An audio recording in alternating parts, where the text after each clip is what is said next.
Ce soir, nous recevons un artiste pop art franco-camerounais, figure singulière d'un art qui relie Basquiat, Warhol et l'Afrique au monde. Il vient de participer au premier festival de vidéomapping de Bujumbura et s'apprête à passer une année au Burundi auprès des réfugiés. Fred Ebami, bonsoir et merci d'être avec nous. Bonsoir, merci. On vous présente souvent comme l'un des rares artistes pop art africains répertoriés dans le monde. Qu'est-ce que le pop art permet de dire au sujet de l'Afrique et que d'autres formes d'art ne permettent pas de dire ? Moi déjà, le pop art me permet de passer un message, de raconter mes histoires, de raconter l'Afrique comme je l'ai vécu, je la vis tous les jours, et aussi de reprendre ces histoires qui sont souvent mal racontées pour les raconter de la meilleure façon possible.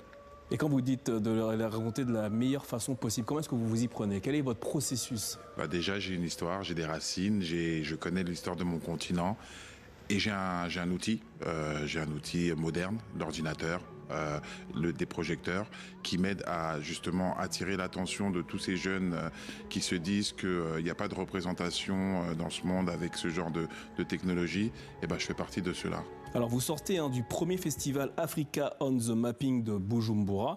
Que se passe-t-il quand on projette des lumières sur les façades d'une grande ville africaine? Des yeux qui s'éblouissent, qui scintillent, et surtout c'est du jamais vu. Mais justement, on voudrait que ça devienne singulier, que justement ces jeunes s'accaparent de ces outils modernes et en fassent leur quotidien. Alors, 6 jours de projection et après, qu'est-ce qui reste concrètement après cet événement à Bujumbura?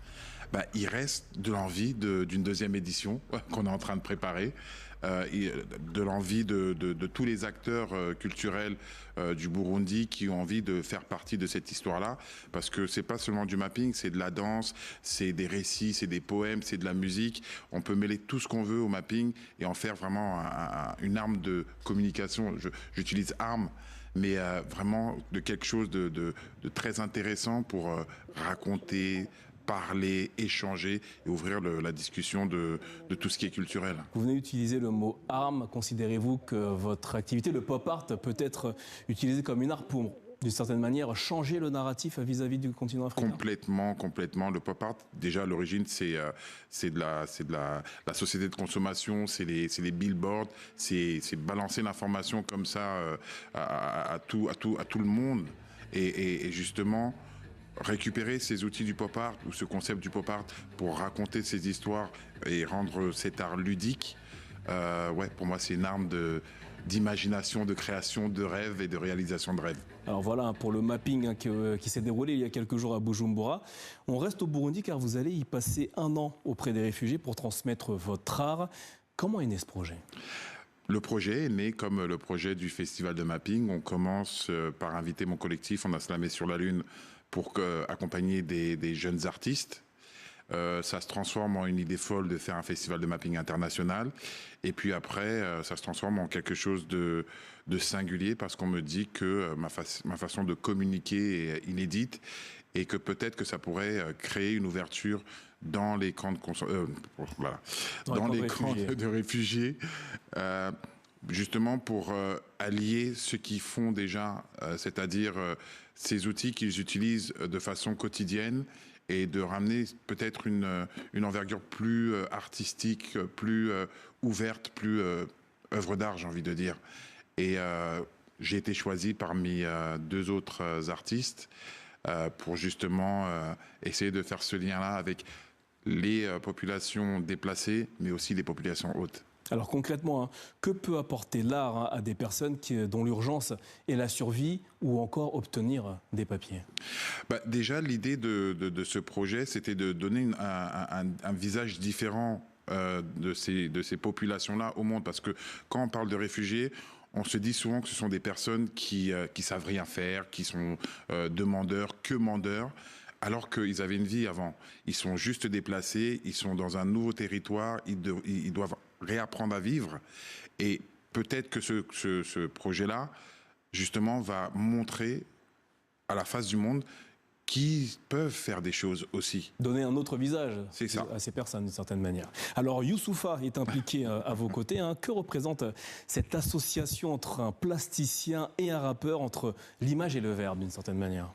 Le projet avec Youssoupha, il est arrivé justement parce que on a fait le festival de mapping et comme c'était la première fois qu'il venait au Burundi, et il a dit lui-même, on s'est dit que associer ce qu'on fait et ce qu'il fait, ce serait un beau cadeau pour la population du Burundi.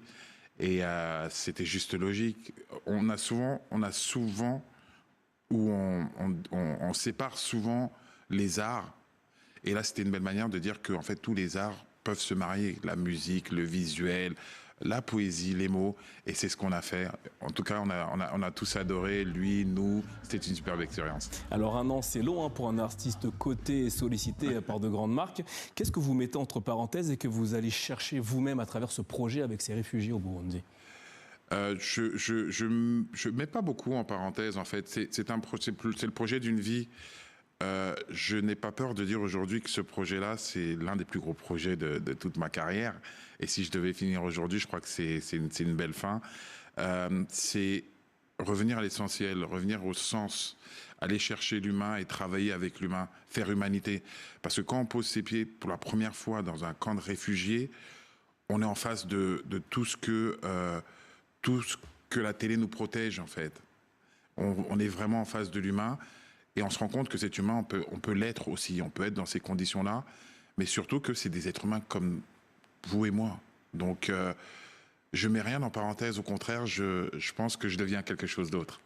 Alors vous êtes cofondateur hein, du collectif On a slamé sur la Lune, engagé hein, sur le devoir de mémoire. Ce travail au Burundi, est-ce d'une certaine manière le prolongement de tout ça? C'est une suite logique, complètement, parce qu'on a toujours voulu aller vers l'autre avec le collectif. On a toujours fait des projets complètement dingue, complètement barré. Des projets, on nous disait c'est impossible et nous, on y allait toujours. Et l'être humain est toujours à la base de ce qu'on fait. Le chercher, s'y retrouver nous-mêmes et de créer ensemble. Ça a toujours été le noyau. C'est ça. Alors, on parlait d'armes hein, tout à l'heure. Le slogan est donc votre arme. Vous le détournez à travers vos œuvres et certaines marques sur lesquelles vous travaillez. Selon vous, quel serait le slogan de cette année burundaise qui commence pour vous? N'ayez pas peur de vos folies. Et bien voilà, pour ce slogan. Fred Evami, merci infiniment d'être venu nous parler hein, de l'Africa on the Mapping qui a eu lieu à Bujumbura et donc de cette année que vous allez passer auprès des Burundais, hein, réfugiés au Burundi, que vous allez former donc au pop art. On va s'amuser. Merci à vous et excellente soirée.